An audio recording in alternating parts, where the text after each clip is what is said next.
चुकलो मी बाबा. मी तुम्हाला वचन दिलं होतं की मंजूची काळजी घे, तिची सावली होईल, दुःख तिच्या आजूबाजूला सुद्धा फिरकू देणार नाही.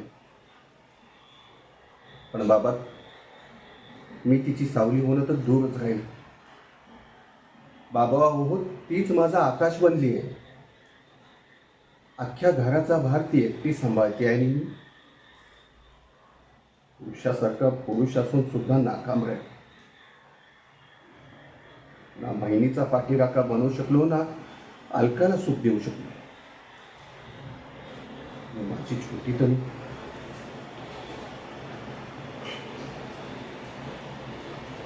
पण बाबा, मी तुम्हाला आज एक वचन देतो. मी हे सगळं बदलेन. मी मंजूचं लग्न लावून देईन. अलकावर सुखाचा वर्षाव कर आणि माझ्या छोट्या तनूचा मी चांगला बाबा होऊन जातो. फक्त बाबा तुमचा आशीर्वाद असो, फक्त तुमचा आशीर्वाद.